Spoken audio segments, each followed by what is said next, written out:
Good morning everyone. आज चाहिँ हामीले के सिक्स आज चाहिँ हामीले यस भिडियोमा चाहिँ मुख्यतया हामीले यहाँ मुख्य मुख्य नेपालका सहरहरूको बारेमा पनि हामीले चर्चा गर्नेछौँ र हामीले अघिल्लो भिडियोमा चाहिँ हामीले नेपालको नक्सा बनाउन सक्यौँ। यस्तै गरी त्यहाँ पनि नक्सा छ। यदि तपाईँले हेर्नुभएको छैन भने त्यो भिडियो पनि तपाईँले हेर्न सक्नुहुन्छ। त्यहाँ हामीले नदीहरूको बारेमा पनि चर्चा गरेका छौँ, प्लटिङ गर्दाखेरि के गर्नुपर्छ भनेर। र हामीले नदीहरू पनि राम्रोसँग प्लटिङ गरिदिएका छौँ। एक्ज्याक्ट हुन्छ हाम्रो चाहिँ यति चाहिँ कन्फर्म रहनु होला। अझ चाहिँ हामीले यस भिडियोमा चाहिँ मुख्य मुख्य सहरहरूको बारेमा र मुख्य मुख्य पहाडहरू चाहिँ हामीले यस भिडियोमा चाहिँ हामीले गर्नेछौँ। ल त सुरु गरौँ त हामीले यस भिडियो। मुख्यतया हाम्रो सुरु गरौँ त राजधानीदेखि। राजधानी भन्दै काठमाडौँ। काठमाडौँ हाम्रो कहाँ छ भन्दाखेरि काठमाडौँ हाम्रो यहाँ छ। हामीले यसरी काठमाडौँ लेख्छौँ। काठमाडौँ भयो। अब चाहिँ हाम्रो दोस्रो नेपालको सबैभन्दा ठुलो सहर कुन हो? पोखरा। र हामीले यहाँ पोखरा यहाँ छौँ। के हो त? पोखरा हो। त्यसै गरी अब तेस्रो सबैभन्दा ठुलो सहर कहाँ हो त? त्यही पाटन, ललितपुर। त्यही छेउमा बनाइदिँदा पनि हुन्छ। पाटन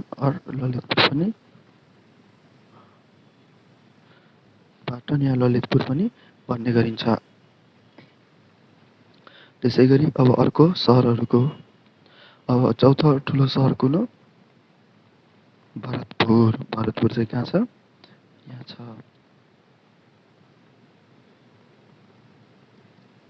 के हो त यो? भरतपुर हो।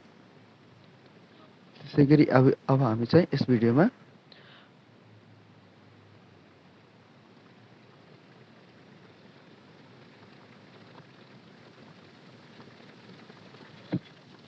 त्यसै गरी अब चाहिँ कुन सहर हो भन्दाखेरि वीरगञ्ज सहर कहाँ छ?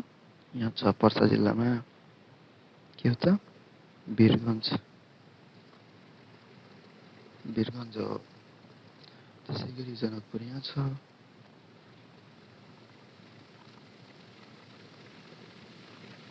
त्यसै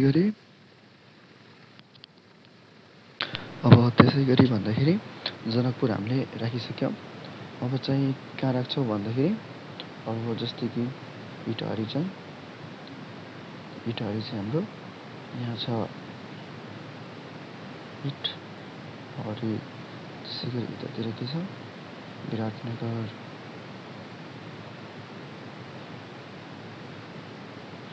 हो। त्यसै गरी अब चाहिँ धरान भनेको यही छ। धरान। त्यसै गरी अब मुख्य सहर भन्दाखेरि वीरगञ्ज यहाँ भइहाल्यो। अब यहाँ के छ?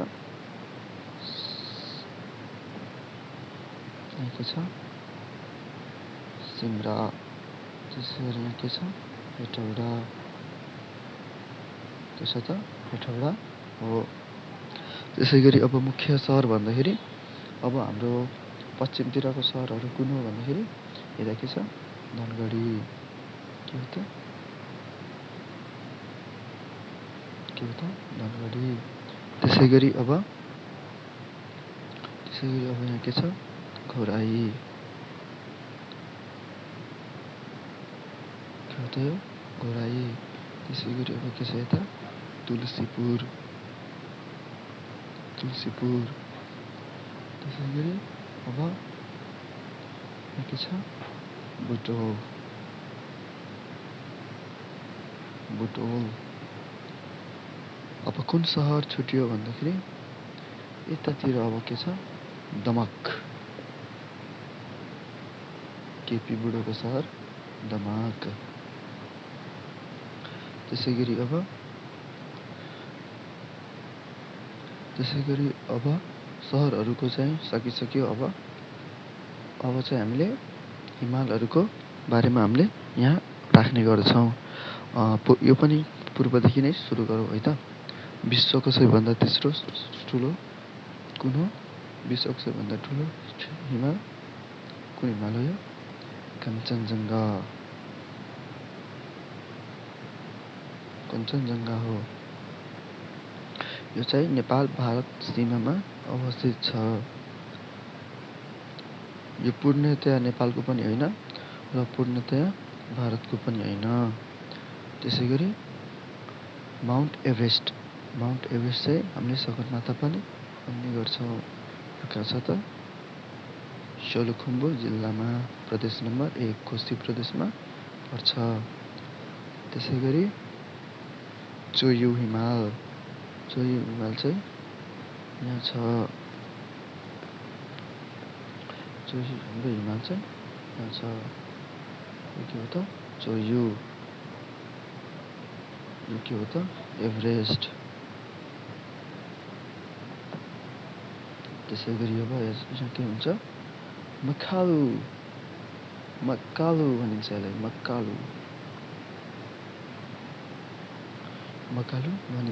हो यो।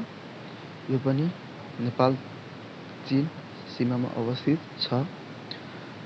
त्यसै गरी अब यही हाम्रो हिमाल कुन छ?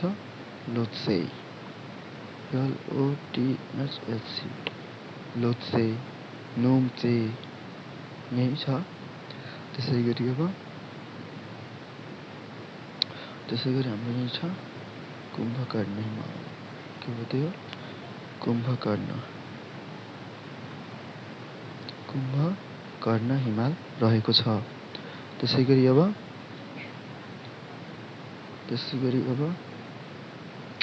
यहाँ कुन हिमाल हो?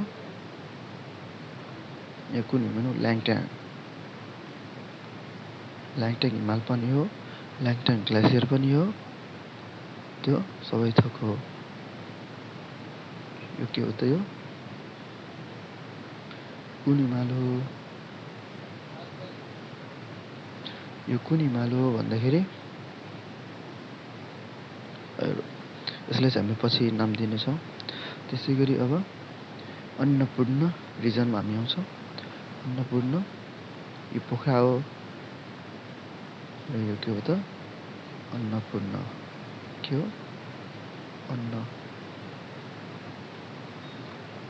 अन्नपूर्ण फर्स्ट।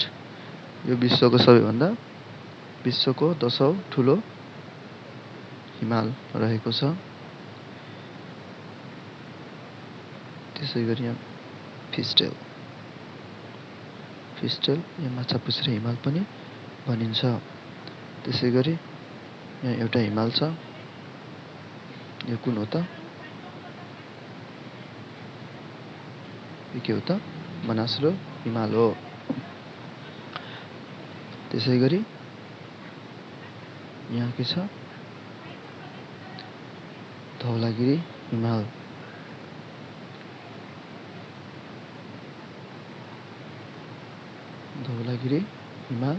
रहेको छ। त्यसै गरी अब हामी पश्चिम आउँछौँ। यो हिमाल के हो त? अप्पी हिमाल। त्यसै गरी यता कुन हिमाल छ? सैपाल। कुन हिमाल हो? सैपाल हिमाल हो। हस् त, यस भिडियो चाहिँ यही अन्त हुँदैछ। So guys, our video is going to be end. So अर्को भिडियोमा चाहिँ हामीले फेरि अर्को नयाँ कन्टेन्ट र हल्का रोचक भिडियोहरू चाहिँ हामीले ल्याउने प्रयास गर्नेछौँ। हस्त, धन्यवाद, नमस्कार।